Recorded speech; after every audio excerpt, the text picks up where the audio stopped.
Wow, you're playing so good you just reached level 2 of Unhuman Storytime. We're playing Arcade Spirits today. Speaking of level 2, that's what happened in the last episode. I just reached level 2. In other words, chapter 2. It's their clever, themed way of saying chapter 2, obviously. Let's just get into it. Good. Agreed. Super good. Double plus good. Iris, we talked about you listening in on my conversations. What did I tell you about that? To pretend I wasn't eavesdropping even when I am? Exactly. You know, I'd be more upset about my creepy privacy invading digital overmistress, but I have to admit that Iris really pulled through for me. Even if she also ordered a 3-month supply of pizza bagels on my behalf. To me, that just seems like an additional benefit and you're just complaining for no reason, sir. Self. When you have pizza on a bagel. But Unhuman, when pizza's on a bagel... So, Juniper, how long do you have left on your break? Any time to squeeze in some pinball or something? I can spot you some tokens. No can do. Our new assistant synergy manager arranged a team building exercise. I have to, move colored bits of paper around or something, and then exchange high fives. Assistant synergy manager? That sounds like a very vague job. Nah, it's actually entry level. Good pay and right on track to middle management. Pretty cushy, if a bit dull. Funny thing is that they asked me if I knew anybody who'd fit in before they started advertising for candidates. And I said, nope. Who'd want to do that? When was this exactly? Oh, 2 weeks ago. So 2 weeks ago, right when I needed to find work, you told them you didn't know any good candidates for a well-paying, entry-level job.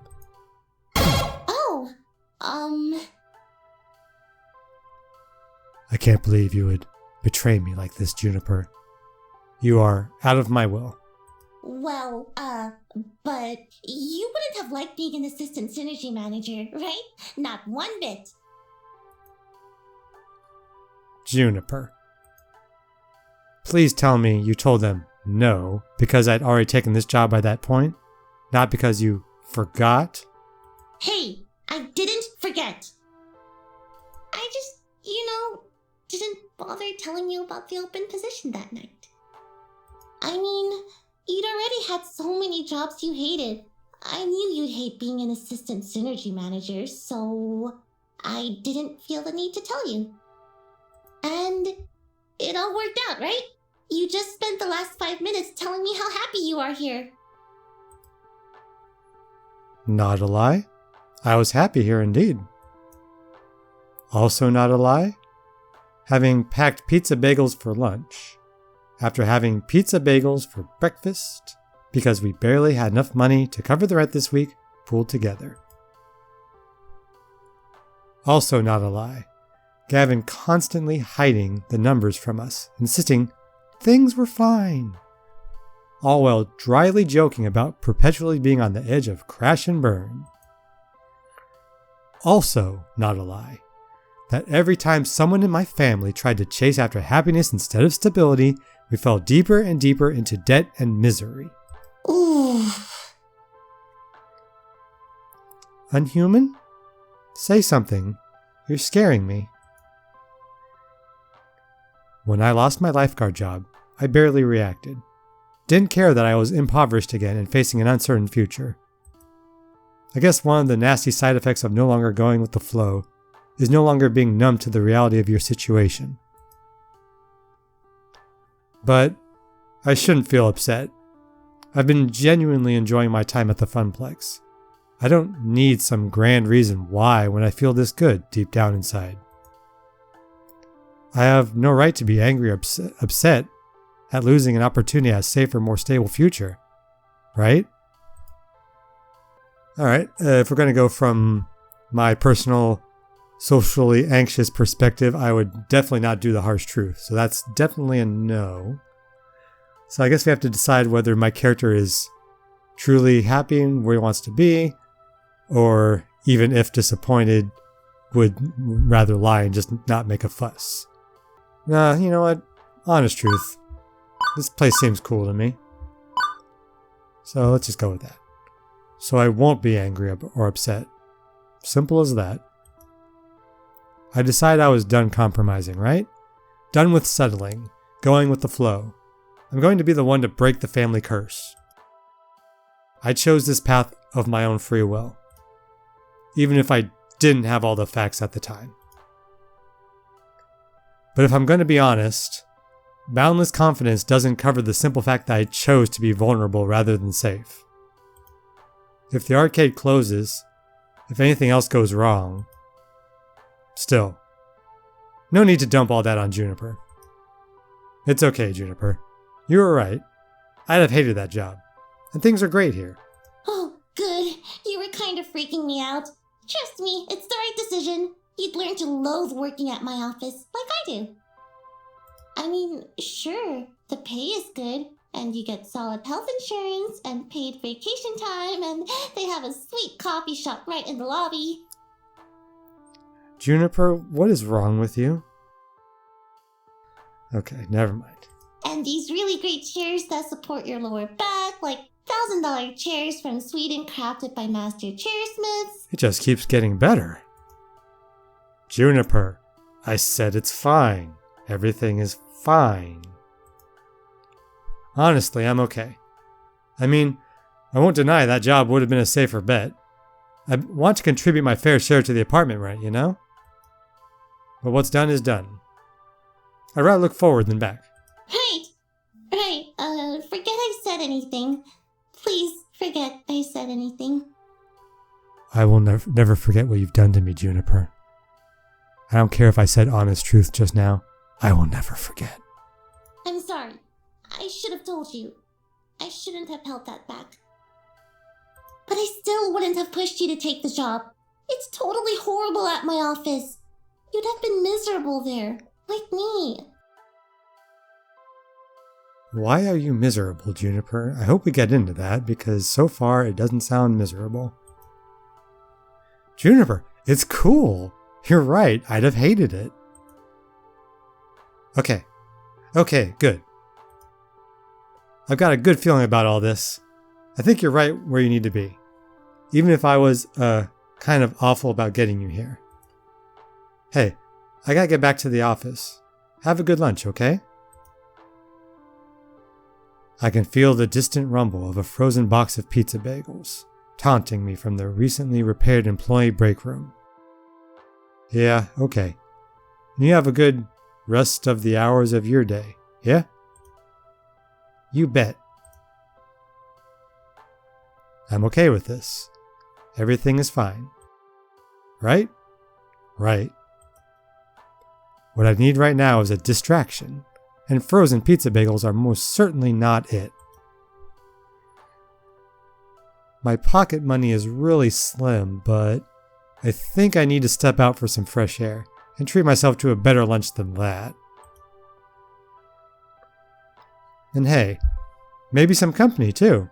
Nice and distracting, talking to someone about anything other than this. Let's see, who's available? Who do I get to choose? Percy's taking a break from his score chasing. QueenBee's between matches right now. Teo's shaking it on Showtime stage. Ashley's not on mascot duty today. Well, of the 4 choices, you know it's gotta be my girl QueenBee. It's awfully quiet near the Fist of Discomfort cabinet. I'm feeling rather alarmed here. This is normally peak time for QueenBee to be streaming matches. What's she up to now? As I get closer, I see her behind the game, fiddling with one of her webcams, clearly soaked in frustration. Everything okay, QueenBee? No, everything is not okay. She grumbles to herself and continues to meddle with the wires. Can I help with anything? I don't know. Can you figure out why a newly updated device driver suddenly stops talking to the webcam it supposedly just improved? But it was flaking out on me before I bit the bullet and upgrade, so maybe it's hardware? A dead wire? This is such a cord hell right now. Oh, sorry.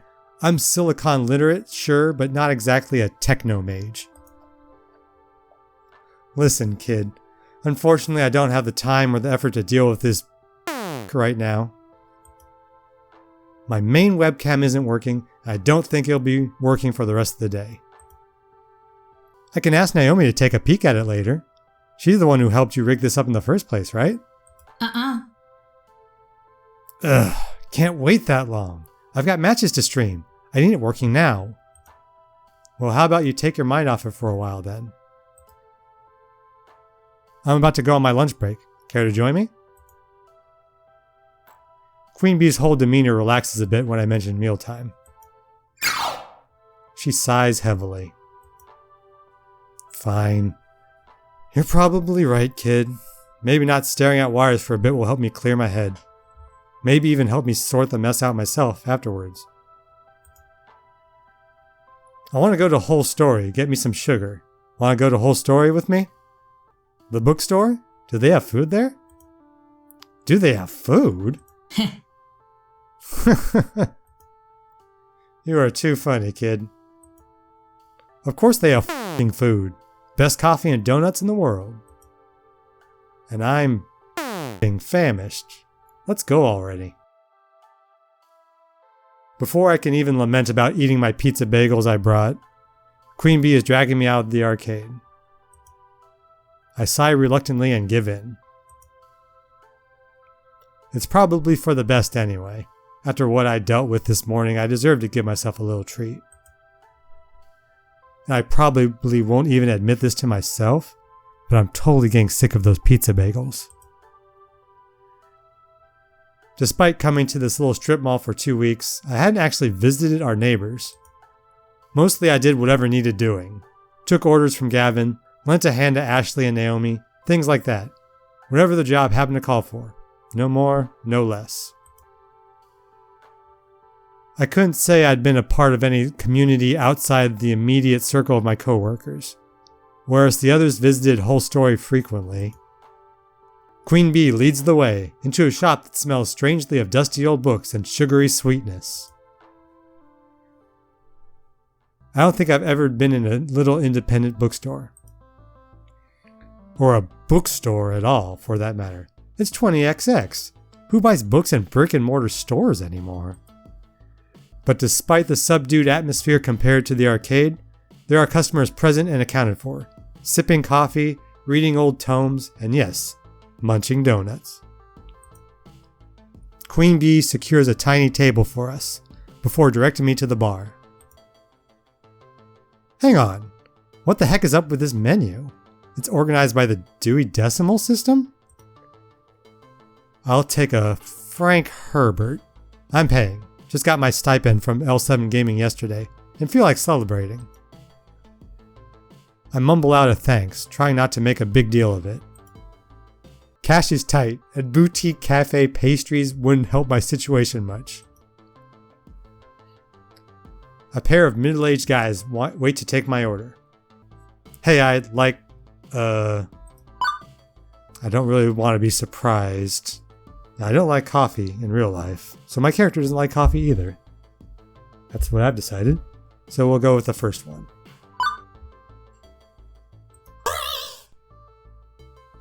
I'll have the Shell Silverstein. 1 chocolate with sprinkles and juice. Coming up. The second fellow puts together my order, and also drops a small book of extremely silly poetry on the tray with it. Huh. A literary lunch. With alliteration, apparently. Say, you work at the Funplex, don't you? Right, we've seen you walk past our doors every morning and evening. Like clockwork, tick-tock. Right, sorry, I should have introduced myself. Floor Attendant Unhuman Cater, at your service. I'm your inside guy for tokens and tickets. Oh, we are lousy at video games. Totally lousy. But Francine's just a peach, isn't she? Sweetest dame you'll ever meet.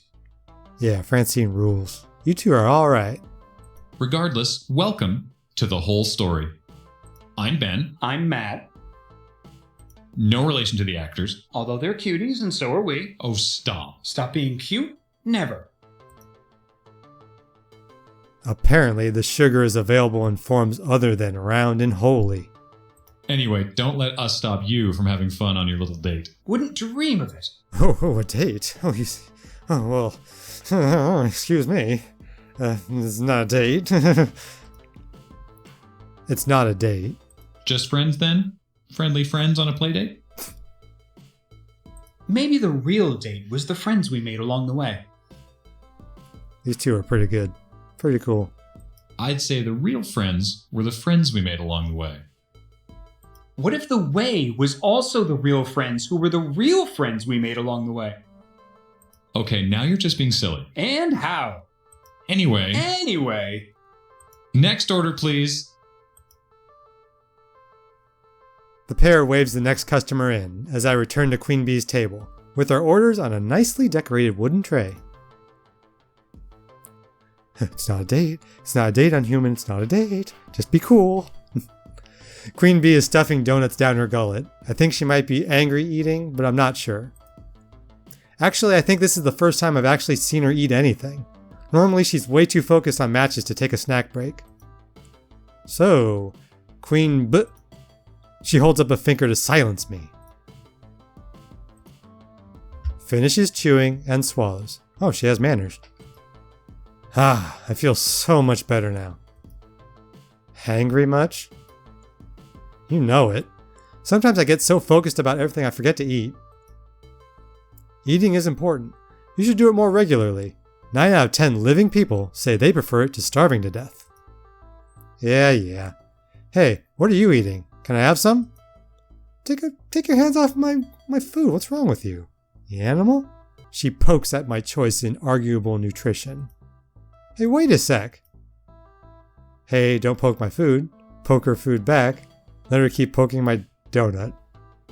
No comment, no comment, no comment. I don't know, for some reason, I think if I was in this situation, even though it's the bold choice, I'd probably just poke the food back, so let's go with that. QueenBee still has a pastry left on her plate too. All's fair in love and poking food wars. I lean over the table and begin prodding her meal. Hey, don't touch my biscuit! Now it's got all your germs on it. Ew. Can't take the heat? Don't start the fire. Ha ha ha ha ha ha ha ha ha ha ha ha ha ha. Point taken. But another thing we should take is the opportunity to end this episode. Thanks for watching. Please like and subscribe. Tell someone about me if you want. Not going to push it. Have a great one. Goodbye.